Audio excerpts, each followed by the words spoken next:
City Council approves a plan to save a North Side landmark. A suspect wanted on a Canada-wide warrant surrenders to police. And the Senate releases details of the Pamela Wallin audit.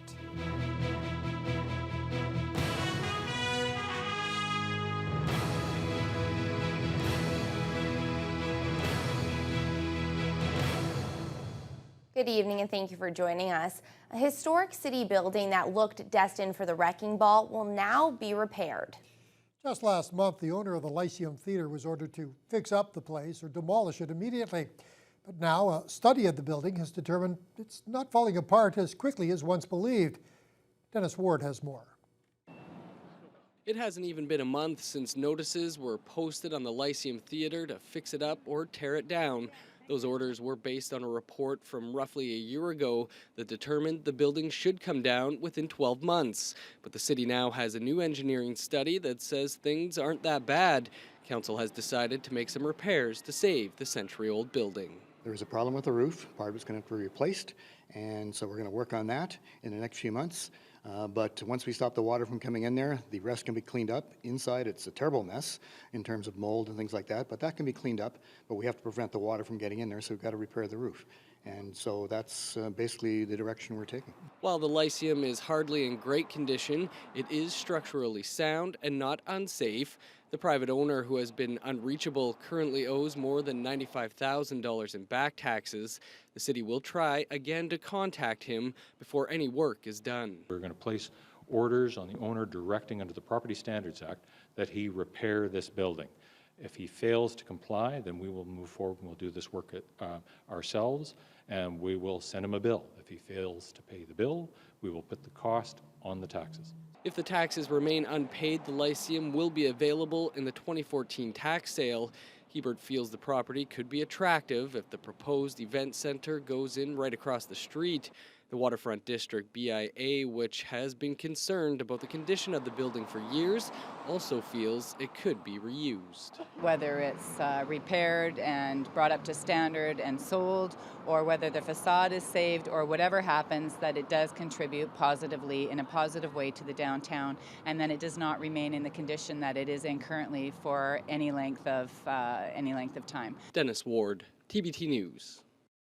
Unlike many other communities, Thunder Bay will not be limiting the number of animals pet owners can have. Councillor Aldo Roberto was calling for a report on restricting the number of cats or dogs a person could keep in their home. While there was some support for the idea, there was also harsh criticism. Jonathan Wilson has more. According to Councillor Aldo Roberto, the hoarding of animals in Thunder Bay is becoming a big issue. He feels the majority of pet owners are loving and caring, but he's received complaints about people with 25 to 30 animals. And that's perfectly fine here, as no bylaw exists restricting the number of pets a person can have. But not everyone thought there is a need for a restriction either, including Mayor Keith Hobbs. Where do we draw the line? Some people like pets as their children because they can't have children. And there's some families that have 16 children.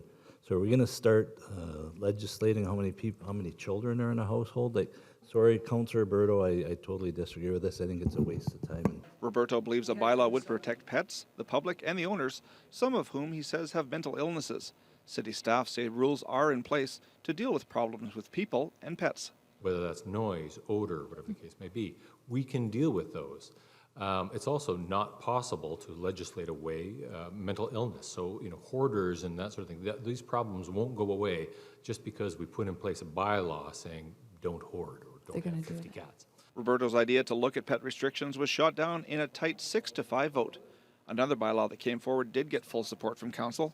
The Thunder Bay Regional Hospital is looking to put an end to smoking on its property.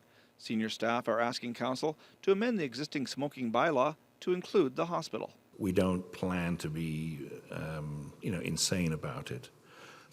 We have a start date. It was chosen for a particular reason. We don't suddenly expect on October the 1st that this is going to be a non-smoking area. We're not blinding ourselves to the reality of this. As you say, it's an addictive illness. Council will get a report back next month on the idea. The hospital would like to fine people between $200 and $250. Jonathan Wilson, TBT News. Council last night also discussed problems with housing for one segment of the city's population. A new report recommends 19 steps that can be taken to improve access to housing for people with substance use issues. Tara Allaire has that story. The Drug Strategy Accommodation Needs Assessment includes 10 short-term priority recommendations that would see people with substance abuse issues accessing the accommodation and support they need. It recommends the creation of a long-term Housing First program in Thunder Bay. Thunder Bay's Drug Strategy Coordinator Cynthia Olson says Housing First was pioneered in New York and has proven successful in several large Canadian cities. Housing First is saying, I'm going to give you a house, no strings attached, but I'm going to make sure that there are services and supports that are available that can be a wraparound. They may be health services, they may be outreach services, but it's going to be tailored to your needs. And you're going to direct what you think your needs are. So, it's important that we address housing as far as the drug strategy is concerned, because it is a significant risk factor for substance use both ways. The report also calls for the expansion of existing shelter programming, an enhancement of residential rehabilitation services, and an increase in transitional housing. City Manager Tim Camisso praised the report but touched on its cost. Camisso says federal and provincial support is needed to make the expensive proposal a reality. Can't just assume that there's going to be savings in the delivery that can somehow get plowed back, because at the end of the day, it's a vicious circle. And again, as a municipality, we are prepared to be a part of this, but it's at the federal level and also the provincial level. And I think the provincial would say that they're engaged, where the fundamental issue relies with respect to the fact we are dealing with a human service here. We're dealing with something that is broader than any one municipality's capacity to deal with, and we do need to work at different levels of government to try to address this problem. Tara Allaire, TBT News.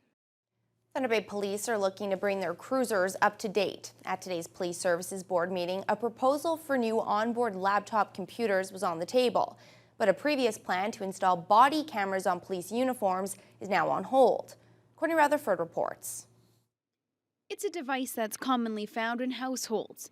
It looks like a laptop, but built to provide frontline officers with a faster way when it comes to dealing with calls. They're able to pull up any history if they're, say, dispatched to a domestic violence call. They're able to pull up any history on the house, whether there's been history of domestic violence, whether there's been weapons calls to the house. So it's an officer safety issue. It also ties in with our GPS system for tracking the cruisers, which again is an efficiency thing as well as an officer safety issue. The 25 laptops that would be installed come in at close to $90,000. The current equipment needs to be replaced, but the Thunder Bay Police have to wait until the city's approval before moving forward. Well, we have a policy within the city purchasing department that anything to do with a sole source over a certain amount of money has to seek approval of council, because we want to make certain that we are in line with our policies and procedures. So we're just following that, and this is one instance in my experience on the Police Services Board where this has come, and we just have to follow the city procedures. The body cams that were brought up at a meeting earlier in the year will be put on hold for a while. Video storage has proven to be an issue, and the force is looking further into whether or not they in fact are beneficial. Meanwhile, the police board also agreed to provide $5,000 to develop a film project that introduces the Aboriginal community. The work of the Anti-Racism Committee and others has certainly recognized that there's not as great an understanding of the Aboriginal community in the broader community as we would like, and understanding one another breeds better relationships, and that's our interest. The premiere is expected to take place at the auditorium this January. Courtney Rutherford, TBT News. A Thunder Bay man who was the subject of a Canada-wide warrant has surrendered to police. The arrest warrant for 62-year-old Arthur Joseph Lyons was first issued back on August 2nd. He finally turned himself in yesterday afternoon after having a third party contact police. Officers took him into custody a short time later at a Southside location. Lyons is facing charges of sexual assault, sexual interference, and breach of probation. He made a preliminary court appearance earlier today. The Thunder Bay Public Library is looking to make some major changes and is looking for the public's help in guiding it along the way. The library had just released a new strategic plan, but before finalizing the document, they're looking for input that will result in a big increase in the use of the library service. Cheryl Holmes has more. Lifelong learning, economic support, and fostering the well-being of a community. Those are the three key points of Thunder Bay Public Library's new strategic plan. It's a plan that also aims to embrace change and innovation within the library and amongst its users. There's a direction there around social inclusion and diversity, which means we want more and different kinds of people using the service in the future. Right now, 40% of Thunder Bay residents use the library. Pateman hopes the strategic plan will help increase those numbers to as high as 60 or even 80%. Currently, over 75% of library users are women, and the majority of those users are 30 to 54 years old. A community action panel will be formed by the year's end to get input on what changes should be made to make the service more attractive. There's been good levels of engagement, lots of interest. The library service is highly used and highly valued by the community, and the fact we're giving them more control over where it goes in the future has been very well received. Everything is good for change, right? Because the city is changing a lot. Lots of things are coming up. And I think that the library should have a good part in the changing thing. Input, that's what it's all about, yeah. Like I said, the only change I can think of is on Sunday. Yeah. Other than that, it's good. I'm satisfied with the library service, yeah. The strategic action plan will be carried out until 2016. Copies of the plan and the community panel application form are available online and at any library location throughout the city. Cheryl Holmes, TVT News. Fort William Historical Park and the M&R are trying to determine what animal is responsible for the death of some of the livestock at the park. The incidents have forced the tourist attraction to take extra measures in order to protect their farm animals. The days of running free across the pasture unsupervised are over for these animals. The predator has claimed 4 sheep and 7 chickens so far and is still on the loose, and there is only speculation as to what it might be. Employees at the fort discovered the aftermath of the first attack near the end of July. A week later, the animal struck again. Since then, they've been keeping a close eye on their animals and locking them up at night. We've had bear sightings here this year. Over the years, we've had wildlife coming, so it could be foxes, it could be large birds, we really don't know. But we are working with the people that do know and the agencies that are responsible for this and professionals in this area. The investigation will continue until the predator is caught or leaves the area. The North Shore Steelhead Association has begun working to rehabilitate a small local brook, Trout Creek. George Creek was heavily impacted during the construction of Centennial Park. The result has been a significant loss in the spawning productivity and available fish habitat. Project manager Frank Edgson says they want to return the stream to its natural design. Once complete, it will offer fish refuge for high and low water situations in the current river. He says the project is a great way to educate the general public on the importance of small creeks. What we're attempting to do is to dig out the substrate that's currently in the stream and to replace it with smaller rock and more substrates that are appropriate to brook trout. It's overgrown, it's filled in with organic materials, and we're going to sort of repair that. We'll build some pools and riffles and natural bends and meanders and have it look more like a brook trout stream. Construction began yesterday and is scheduled to be complete by the end of this month. Anyone interested in helping with the project can visit the North Shore Steelhead Association's website or contact Frank Edgson. Well, they're a part of everyday life and in just about any electronic device you can think of. The 16th annual Semiconductor Conference is being held here in Thunder Bay this week, and people from across Canada are attending. More than 100 professors, researchers, and industry partners are in the city, sharing research and building new relationships. It's the hope that this conference will bring new high-tech commercial opportunities to Thunder Bay. Some of these commercial uses include solar cells, LED lighting, and semiconductor lasers. Dr. Alla Resnick, a physics professor at Lakehead University, says the technology is a vital part of medical imaging.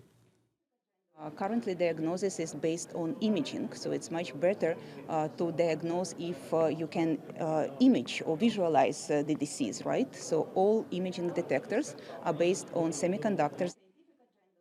Resnick says institutions like Lakehead University and the Regional Research Institute help to bring this week-long conference to the city. A well-known member of the Thunder Bay broadcasting community has died. Ron Bottas passed away this weekend at St. Joseph's Hospice.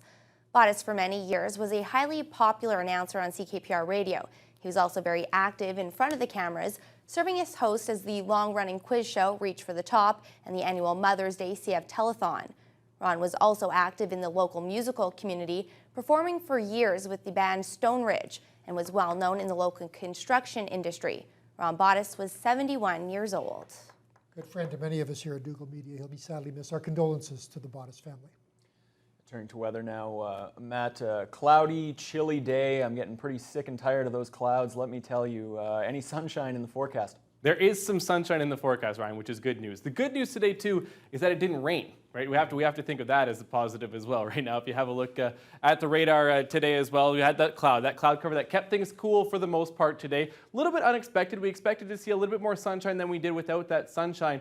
That's what kept things nice and cool in the city and for most parts of the region today. Having a look at what's happening across the region right now. Marathon 16 degrees, Greenstone 15. Nice temperatures along the North Shore. Mostly cloudy skies as well, but again, they did see some sunshine. 15 down in Sault Ste. Marie. As we have a look out west, Kenora 18 degrees, as is Fort Frances. The hot spot right now up in Big Trout Lake, 21 degrees. They're enjoying some temperatures up in the northern part of the region, but they are under some mostly cloudy skies up there. Here in the city today, we reached a high of 18. Again, mostly cloudy skies. A little bit of wind to speak of, but it gusted up to 20 kilometers an hour. Not too bad, but again, it was that cloud cover that kept things cool today. We should see that dissipate over the course of this week, but I'll have more details on that in just a little bit. Tonight, low, dropping down to 6 degrees tonight. It's going to be chilly. Might want to close those windows tonight. The good news is that this should be the last night that we're going to see temperatures drop that low. They're going to rise just a little bit, so things not going to be as chilly. We could see some fog moving in as well about 11 o'clock tonight. That will last until about the 5-6 a.m. region. So again, keep that in mind if you're driving or going anywhere over the course of tonight. Wednesday. Tomorrow, we're in this nice dome, this high-pressure system that's going to bring a lot of sunshine, as Ryan just mentioned as well. Going to bring some sunshine, going to bring some heat. Those thunderstorms are going to stay to the west of us, pass down through the United States, and hey, have to be happy about that. We're in that nice dome. We have some nice weather coming. I'll have more details on that coming up later in the news hour. And we can hardly wait for it to arrive. All right, thanks very much, Matt. Well, the audit details from Pamela Wallen were finally released today. Details on that story and more for you as your news hour continues. We found aspects of the Deloitte report very troubling.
The audit into Senator Pamela Wallon's expenses was finally made public today. The Senate committee that went over the audit has ordered Wallon to repay tens of thousands of dollars, and she's become the 4th senator this year whose expenses have been referred to the RCMP. Julie Van Dusen has the details. No sign of Senator Pam Wallon this morning as her fellow senators gathered to decide what to do with a damning audit of her travel expenses. They concluded it needed to be referred to the RCMP. We found aspects of the Deloitte report very troubling. Last night, Wallon made a statement calling the audit unfair, but promised to pay back all of the disputed money and then some. I will pay back the full amount ordered by the committee, including interest.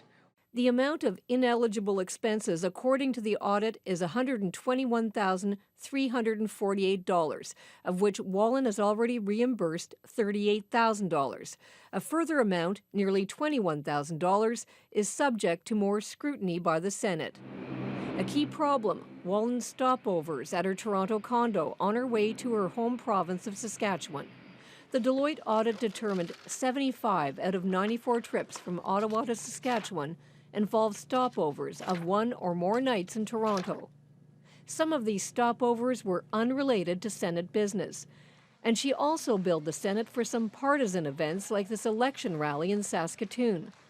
Deloitte disallowed the $230 she charged the Senate for driving from her home in Wadena, Saskatchewan to the Conservative event. She sent in expense claims that said she was on Senate business.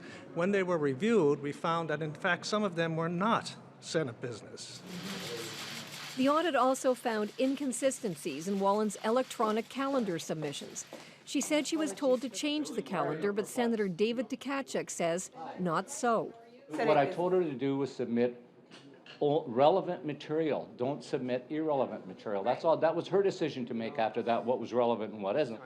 Senator Gérald Comeau, who sits as a Conservative, was asked if Wallon could ever be welcomed back into the Tory fold. Well, would you like to see her back? We'll see what happens.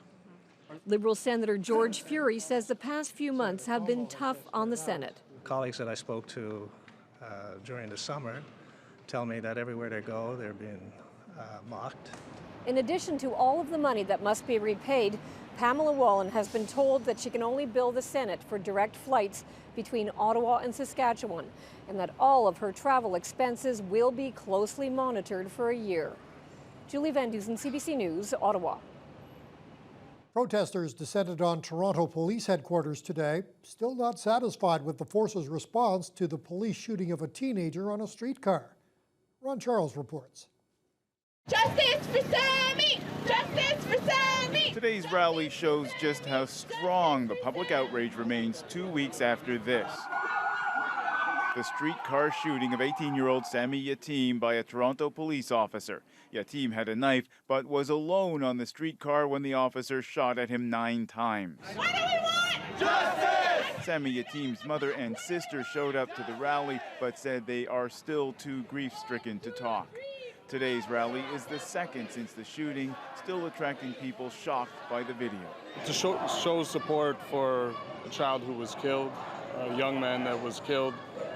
And I mean, I think everybody's seen the video, and there's no question that it was unwarranted. I came to support the family because I feel very sorry about what happened to their child.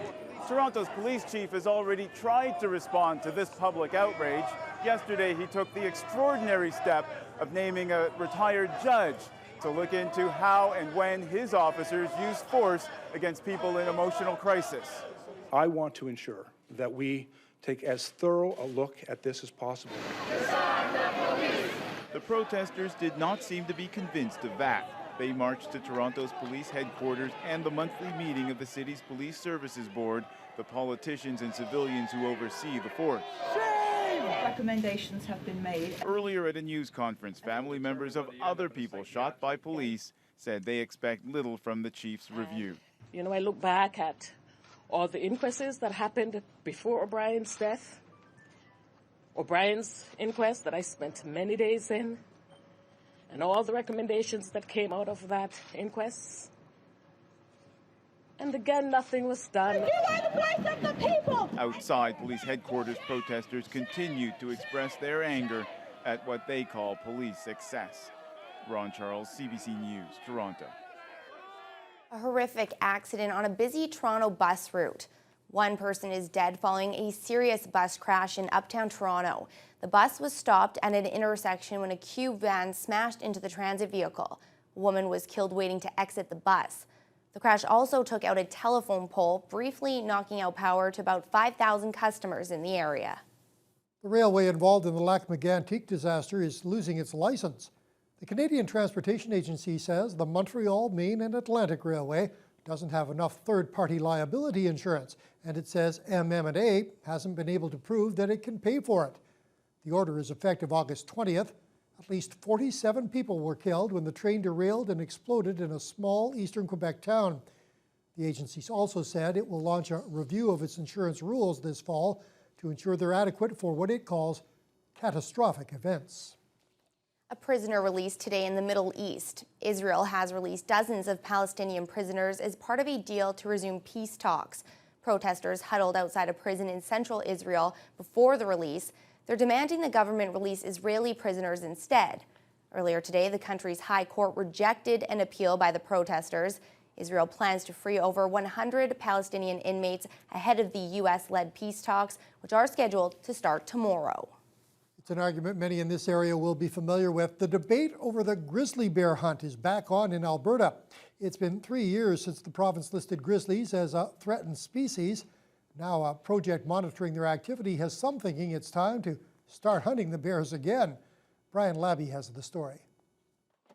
It's a routine Andrea Moorhouse is getting used to. She's in charge of the grizzly bear monitoring project here in southwestern Alberta. She's headed into the woods, but stops to point out a fresh bear track, possibly from a grizzly. Some of the claw marks potentially in here.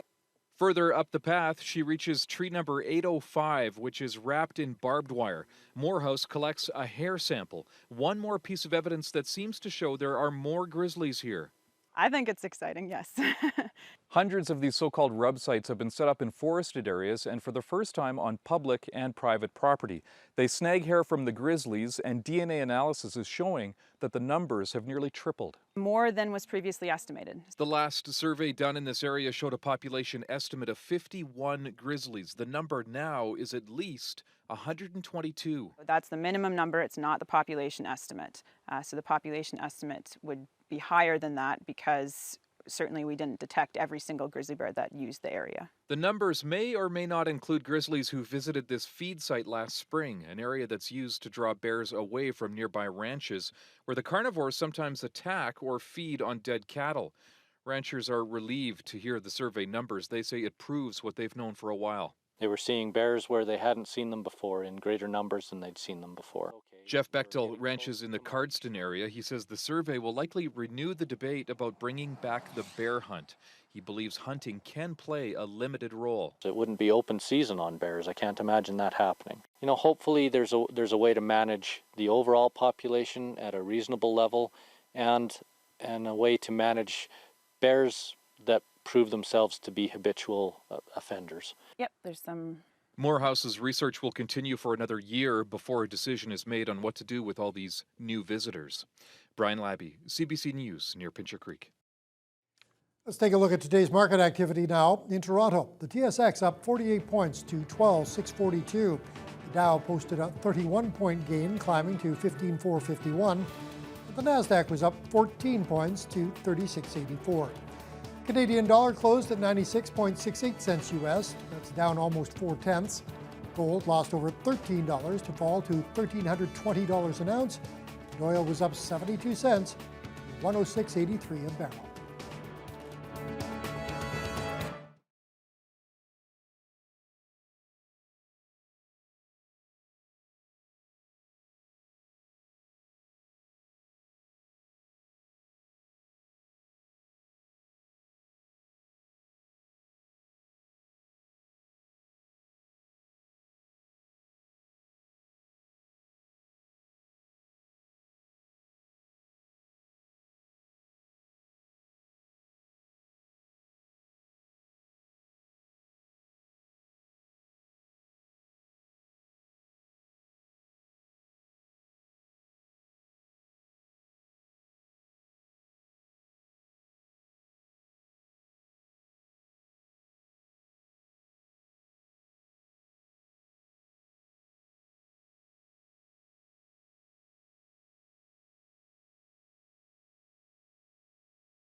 Well, as we move ever closer to a new academic year, interest in varsity sports at Lakehead University is ramping up, and one team there's a lot of optimism surrounding is the new LU basketball, women's basketball. Yeah, they struggled last year, 7-9 record. They particularly had a tough time when they matched up against bigger teams. So now one of their offseason priorities is to add some muscle to their lineup. They feel they've done that with the addition of a couple of 6-foot post players, Thunder Bay's Jillian Lavoie and Essa Jacobson of Grand Marais. Jacobson in particular is expected to battle for big minutes at the position, which was a bit of a revolving door last season. She does have some work to do, however, if she hopes to crack the starting lineup.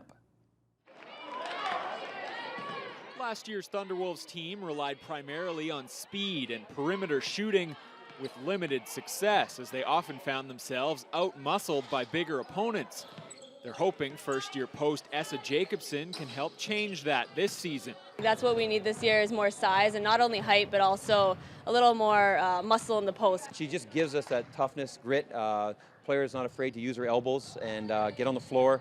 And she's solid, tough, strong, great rebounder. Rebounding is arguably the strongest part of the Grand Marais, Minnesota natives game. She grabbed 1,444 of them at Cook County High School. That's a school record. She's the only player in school history with more than 1,000 points and 1,000 boards. In 2 years of junior college, she was two-time All-State, but that's against an admittedly lower level of competition. When I first came up here, I was like, whoa, it's faster and bigger and everyone's better. And even during a brief off-season workout, Jacobson quickly realized she's got some things to improve upon if she hopes to make an impact at the CIS.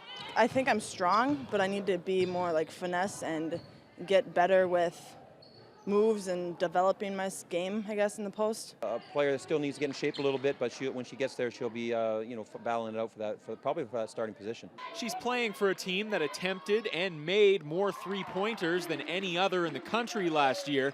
That, she says, should help her out offensively.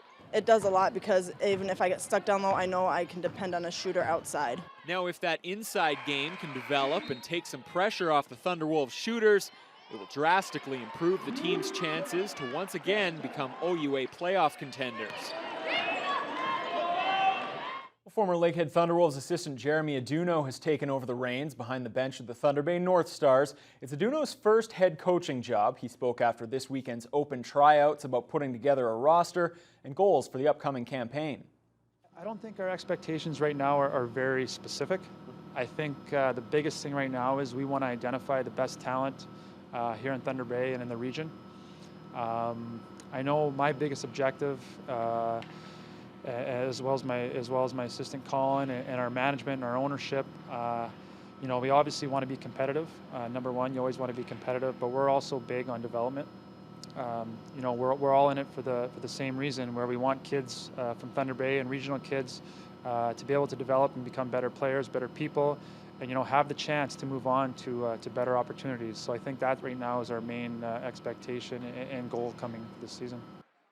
The team held tryouts over the weekend at Port Arthur Arena. All eligible returning players also took part in the practices.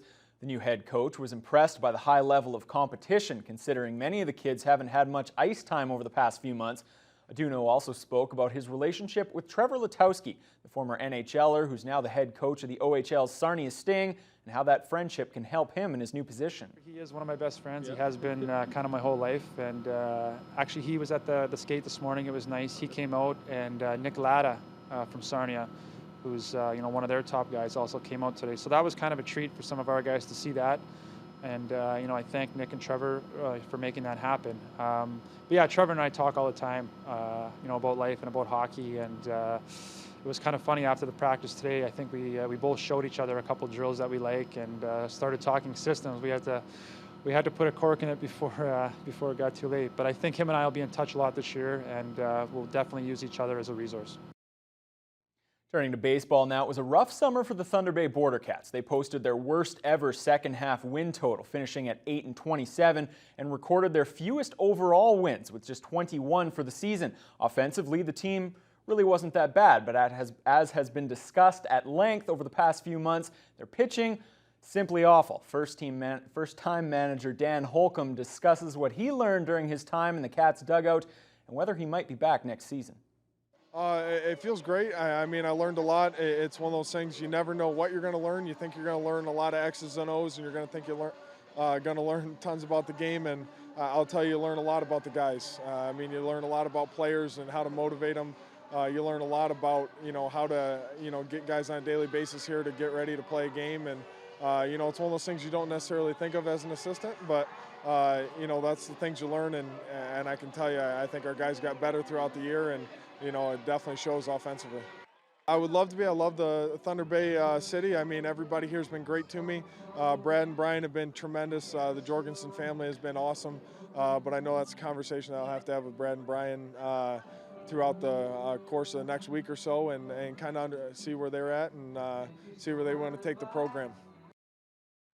There was a rare celebration in Moscow for Canadian track and field fans today. Medal-winning performances have brought new hope for Canada on the world athletics scene. Peter Armstrong explains.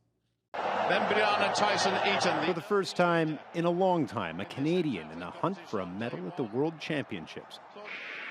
Heptathlete Brianne Tyson-Eaton had a shot at gold.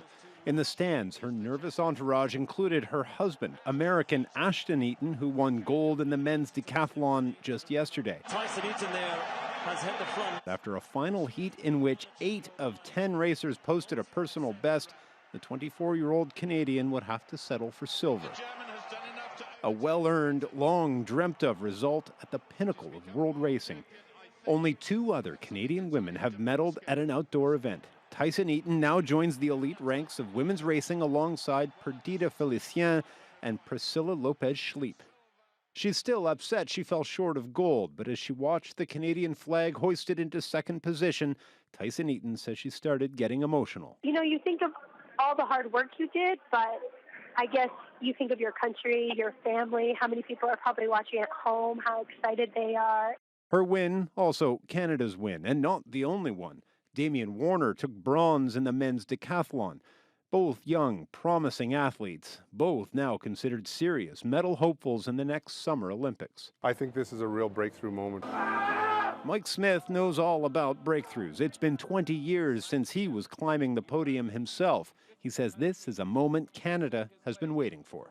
Well, it really is an exciting time to have 2 Canadian athletes on the podium at a World Championships is a rare thing, and it's many, many years in between since we've seen it. And there's no question this country needed a boost. Canada's currently 14th in the medal count, just ahead of Botswana. But success like this brings new attention, new sponsorship money, and new fans to the sport. Just what athletes here need, with 2 years to go before the next Summer Olympics.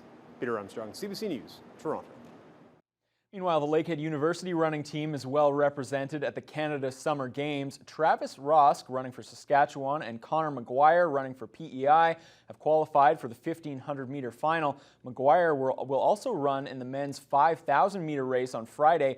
Danielle Teal, running for Saskatchewan, will be in the 5,000-meter women's race, also set for Friday.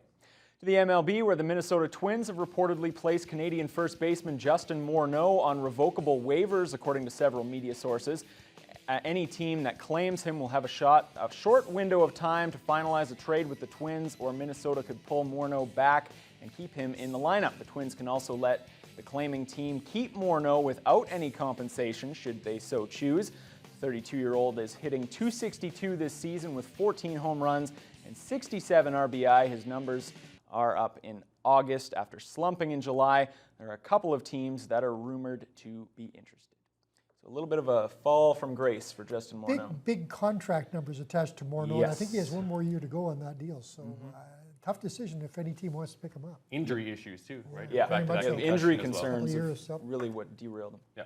Thanks, Banaz. Tonight on Global Thunder Bay, a double dip of NCIS and on CKPR. Rick goes to bat at the Women's Fast Pitch Championship. There you go. Here's Stella Talk. Tonight on Global Thunder Bay, starting at 8, it's NCIS. And Ziva questions her father's motives when he unexpectedly visits.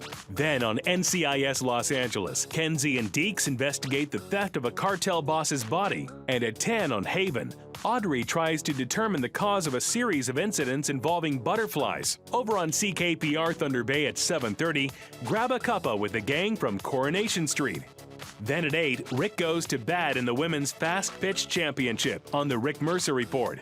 At 8:30 on 22 Minutes, it's Don Cherry's Game Day Thoughts on Republicans and Democrats. And at 9, Bobby helps out when a jealous ex-husband kidnaps Connor on Arctic Air.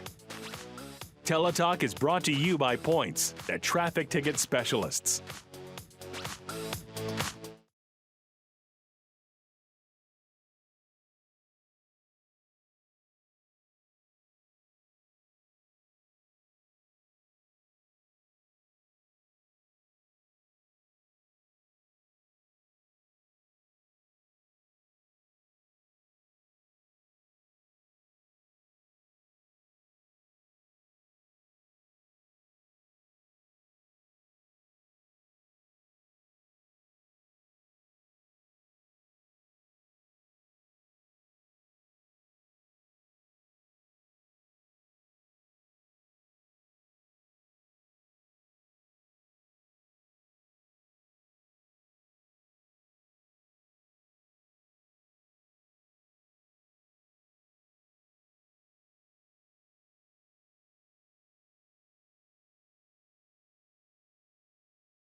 Well, it's a little bit chilly here and a little bit cloudy, but luckily there's no rain to speak of. Not the case in other parts of the country, Matt. Definitely not, Holly. Some unsettled weather right across the country, from the west coast to the east coast. I'll get to that in just a minute. Thunder Bay today, we did see a high of 18 degrees. Mostly cloudy skies, as I mentioned earlier. Those cloudy skies kept things rather cool. Our high was supposed to get up a little bit more into the 20s today, but that cloud cover kept things rather chilly. As we have a look at what's happening across the country, Vancouver 22 degrees, Prince George at 26. Beautiful skies there.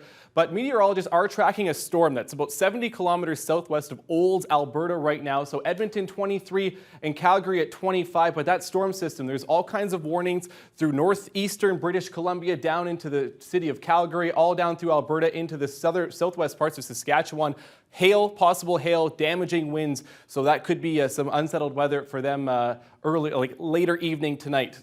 As we move into the Prairie, Saskatoon 26, Regina 24. Beautiful skies there as well. They are seeing some sunshine. We have a look at Winnipeg right now as well, 22 degrees. Churchill 25. Lucky Churchill. They are up in the mid-20s right now as we move into southern Ontario. Toronto 16 degrees, mostly cloudy skies in southern Ontario right now. Ottawa, they just had a rainfall warning end for them. They are going to see some showers tonight as well and into this evening, as will Quebec City as well. They're mostly cloudy skies, but they're going to see some rain for this evening as well. Moving into the Maritimes, Halifax seeing some rain. Also in Charlottetown, cloudy skies. There's another rainfall warning just north up here in Quebec that could see some more unsettled weather, and that warning continues into St. John's, into the Avalon Peninsula. They're going to have a rainfall warning right now, and that will continue for the next couple of hours. So again, some unsettling weather, as Holly just mentioned, too, across the country. As we have a look at our systems map today, we have that cold front. That's what's going to keep things cool tonight and into tomorrow. And as we move into Thursday, that's what's going to push everything out. And that's where our beautiful skies are going to come. No precipitation in the forecast until we get to the weekend. But again, once we get there, it does remain low. As we have a look at tonight, what's going to happen across the region. 7 degrees, 8 degrees. A lot of the parts of the region are going to see the same weather as Thunder Bay. Those cool temperatures. Even out to the west, Kenora is going to stay at 10, but they're one of the only places it's going to remain in the double digits.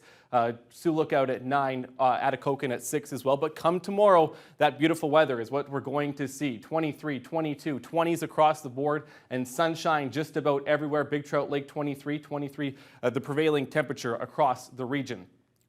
Today, right now at Thunder Bay this hour, 17 degrees, mostly cloudy skies. As I mentioned, tonight we're going to drop down to a low of 6. So I mentioned this earlier, 6 degrees. With that possible fog, what that means is that we're going to reach the dew point tonight. So with some of that warm air, that's what's going to create that fog, all that water vapor very close to the ground. That's going to be between about 11 o'clock tonight and 5 o'clock tomorrow morning. So again, be careful on the roads tonight if you do see some of that fog out there as well. As we have a look at your day tomorrow, partly cloudy skies in the morning, 21, 22 degrees by tomorrow afternoon. A beautiful day for the middle of the week. And as we look at the 5-day forecast, moving into Thursday, 25, partly sunny skies and sunny skies on Friday. You can't complain about that, that's for sure. As we have a look into your weekend, 26 degrees, 24 degrees on Sunday. On Saturday and Sunday, there's a 30 or 40% chance of rain, of showers. But again, that's a pretty minimal chance at this point. Beautiful temperatures, so it's going to be a good late part of the week, early weekend to go out and have some fun, get outside, do something outdoors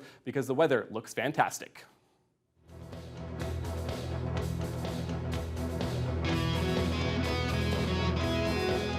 It's time for this week's visit to the Thunder Bay and District Humane Society. Tonight, Fiona Gardner introduces us to a pair of cats named Zoe and Lexi.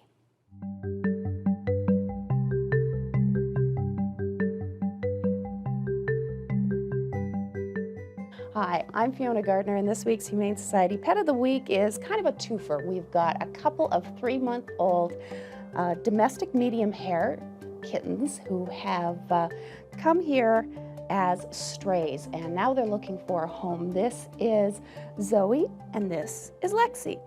And these girls are what you would call, I guess, teenagers. So they like to explore, but they're very friendly. They like each other, they like other cats, and they love kids and people and a chance to see the world. So if these would be a great addition to your home, drop by the Humane Society and come and meet Zoe and Lexi today. Your Pet of the Week has been brought to you by Thunder Pet. Expert advice and high-quality pet food within your budget.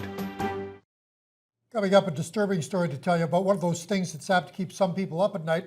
It's bunnies that glow in the dark. Stay with us.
Well, our next story, you've got to see it to believe it. Take a look. This looks like a regular old batch of bunny rabbits. That's until the lights go out. That's right. These baby rabbits are glowing in the dark. Turkish scientists injected fluorescent protein from jellyfish DNA into some of the embryos, and when Mama Rabbit gave birth, 2 of the bunnies glowed in the dark. Now, the real goal was to prove a new genetic manipulation technique works efficiently. The glowing port, sort of a fun fringe benefit if you're into that sort of thing. Either way, it's enlightening medical research, and it has given the world what it really needs. Bunny nightlights. That is horrible. As I I said, feel it so is bad for those disturbing. bunnies. It is. I think it's kind of cool. I think it's kind of cool. A bunny night? That says something about your state of mind. Well, okay. Well, whatever. Moving on. How about we recap our top story? Well, the Lyceum Theatre will no longer be demolished. Last night, Council made the decision to repair the roof and do some upgrading inside the facility instead of knocking it down that was originally scheduled. In sports tonight, the Toronto Blue Jays come in 10 games below 500, but they can make a little bit of headway in the AL East as the first place Boston Red Sox come to town. We hope. That's all very exciting. I'll have the highlights for you coming up on the late edition. Not to be negative, but I highly doubt it. Weather-wise, chilly night tonight, beautiful day tomorrow. UV index of 6 for tomorrow as well, which I forgot to mention. So beautiful couple days ahead. Let's hope. Yep. That'll do it for tonight's Look at News, Weather, and Sports. Thank you all for being with us, and we'll see you again tomorrow.